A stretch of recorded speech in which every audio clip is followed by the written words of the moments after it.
Assalamualaikum warahmatullahi wabarakatuh. Halo sahabat bio. Pada video kali ini, mari kita pelajari bagaimana peristiwa regulasi ekspresi gen pada eukariota. Salah satu contoh eukariot yang paling mudah ditemukan adalah manusia. Kita, manusia, merupakan makhluk multiseluler yang tersusun atas berbagai macam organ, dan setiap organ tersusun atas berbagai macam sel. Di tubuh kita memiliki sel darah merah yang fungsinya membawa oksigen dengan bentuk cekungan. Kemudian, otot kita terdiri atas sel-sel otot, dan bentuknya juga unik, mampu melakukan kontraksi dan relaksasi. Saraf juga tersusun atas berbagai sel-sel saraf yang bentuknya juga unik dan memiliki fungsi yang khas, yaitu mampu menghantarkan rangsang bila kita melihat juga di tulang. Tersusun atas sel yang berbeda. Kemudian kita bisa melihat di kulit juga ada sel-sel khusus. Yang menjadi pertanyaan adalah tubuh kita tersusun atas banyak sel, bentuknya beraneka ragam, fungsinya juga berbeda-beda. Apakah sel-sel yang bentuk dan fungsinya berbeda-beda ini memiliki susunan gen yang sama? Karena kita ketahui bentuk sel, fungsi sel itu diatur oleh gen. Kalau bentuk dan fungsinya berbeda, apakah gen-gen penyusunnya juga berbeda? Jawabannya ternyata adalah semua sel di dalam tubuh kita itu gennya sama. Karena meskipun tubuh kita terdiri atas jutaan sel yang berbeda dan memiliki fungsi dan bentuk yang berbeda, sebetulnya sel-sel itu berasal dari satu sel yang sama, yaitu zigot. Zigot membelah kemudian berdiferensiasi menjadi berbagai macam sel. Nah, karena asalnya sama dari satu sel zigot yang sama, maka gen-gen penyusun seluruh sel di dalam tubuh itu juga sama. Namun, terjadi mekanisme regulasi ekspresi gen sehingga beberapa sel mengaktifkan gen tertentu. Lalu, ketika kita mempelajari ekspresi gen pada eukariot, kita ketahui ekspresi gen pada eukariot itu berbeda dengan prokariot. Kalau pada prokariot, inti sel tidak dibungkus oleh membran, sehingga transkripsi dan translasi terjadi di tempat yang sama. Selain itu, tidak ada modifikasi pasca transkripsi pada prokariot, sedangkan kalau pada eukariot ada tahapan modifikasi setelah transkripsi. Lihat dari gambar DNA. Kebanyakan di inti sel, kemudian ditranskripsi menjadi RNA, lalu diproses menjadi mRNA yang matang. Di sini terjadi spacing, penambahan polip A dan cap metil guanosin. Setelah itu akan ditransport ke sitoplasma, dan di sini sitoplasma RNA akan bertemu dengan ribosom. Nah, mekanisme regulasi ekspresi gen pada eukariot dapat terjadi di berbagai level, baik di level transkripsi, di level setelah transkripsi, dan saat translasi ataupun bahkan setelah translasi. Nah, sama seperti pada prokariot, ternyata ekspresi gen pada eukariot itu juga bisa dipengaruhi oleh kondisi luar. Kita telah belajar ya, misalkan di bakteri. Ketika ada laktosa, maka oporan lak pada genom E. coli itu bisa diinduksi. Nah, ternyata mekanisme semacam ini juga dapat ditemukan di organisme eukariot. Misalkan kita ambil contoh Drosophila, melanogaster atau lalat buah. Nah, lalat buah itu memiliki berbagai gen-gen yang diekspresikan hanya ketika udara panas atau kondisi itu memiliki temperatur yang sangat tinggi. Salah satu gen yang diekspresikan ketika temperatur lingkungan terlalu tinggi adalah gen HSP70. Ketika temperatur lingkungannya normal, gen ini tidak dapat diekspresikan. Artinya, kondisi lingkungan dapat menginduksi transkripsi dari gen HSP70. Bagaimana mekanismenya? Ternyata gen HSP70 ini diatur oleh HSE, Head Shock Response Element. Nah, gen ini akan ditranskripsikan bila daerah HSE ini ketempelan HSTF, Head Shock Transcription Factor. Jadi harus ada faktor transkrip yang menempel di HSE.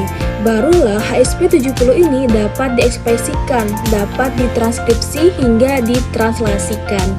Artinya, polimerase tidak akan bekerja, tidak akan menempel di promotor HSP70 sebelum HSTF menempel di HSE. Ketika temperatur lingkungan itu normal, HSTF ini inaktif. Nah, ketika temperaturnya meningkat dan dikatakan ini berbahaya bagi sel-sel, maka HSTF itu aktif. Dia mengalami aktivasi sehingga HSTF ini aktif dan kemudian menempel di HSE. Ketika HSTF ketempelan HSE, maka promotor dapat ketempelan polimerase dan polimerase akan mentranskripsikan HSP70. Ketika temperatur kembali normal atau tidak terjadi peningkatan suhu yang terlalu ekstrim, HSTF selalu inaktif. Nah, selain dipengaruhi oleh kondisi lingkungan, ekspresi gen pada sel-sel eukariotik juga dipengaruhi oleh faktor biologis. Contoh faktor biologis yang mudah ditemukan di peristiwa mekanisme regulasi ekspresi gen adalah hormon.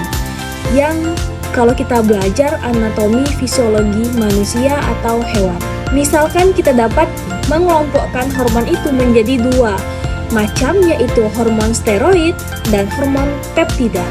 Karena ukuran dan komponen penyusunnya berbeda, maka kinerja dan mekanisme hormon ini mempengaruhi sel targetnya juga berbeda.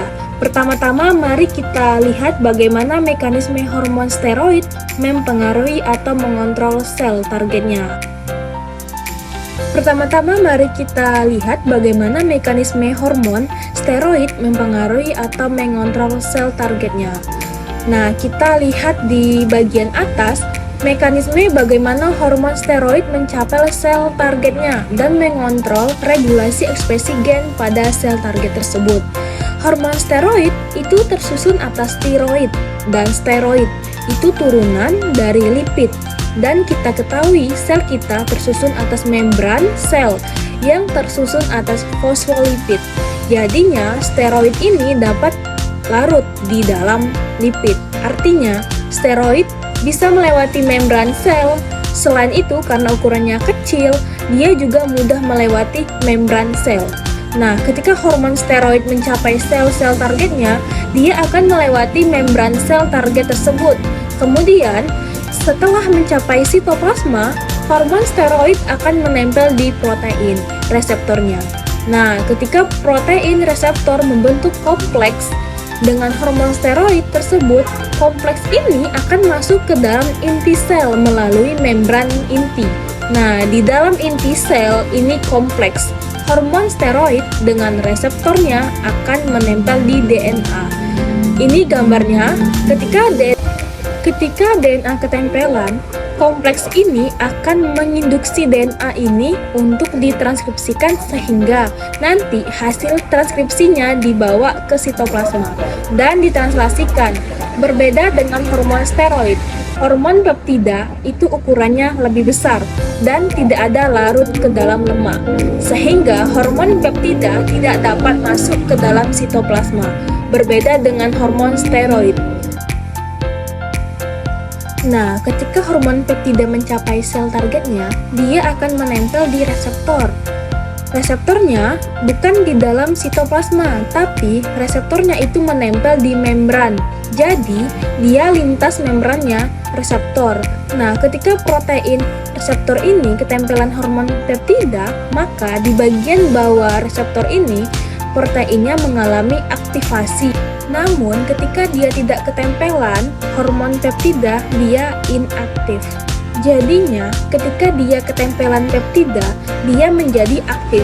Nah, ketika protein ini menjadi aktif, dia akan menginduksi molekul sinyal untuk bekerja dan masuk ke dalam inti sel. Ketika molekul sinyal mencapai inti sel, dia akan mengaktifkan faktor transkripsi, menginduksi faktor transkripsi untuk menempel DNA. Ketika DNA ketempelan faktor transkripsi, maka promotor dapat ketempelan polimerase. Artinya, DNA dapat ditranskripsikan RNA dan RNA akan ditransport ke sitoplasma dan bertemu ribosom untuk ditranslasikan. Ini adalah perbedaan hormon steroid dan peptida. Baiklah, dari paparan video saya, kesimpulannya yaitu regulasi ekspresi gen pada eukariota merupakan proses pengendalian kapan, di mana, dan seberapa banyak suatu gen diekspresikan untuk menghasilkan protein.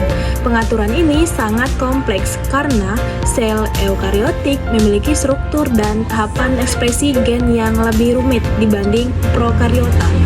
Pengendalian dapat terjadi pada beberapa level, mulai dari DNA hingga tahap pasca translasi.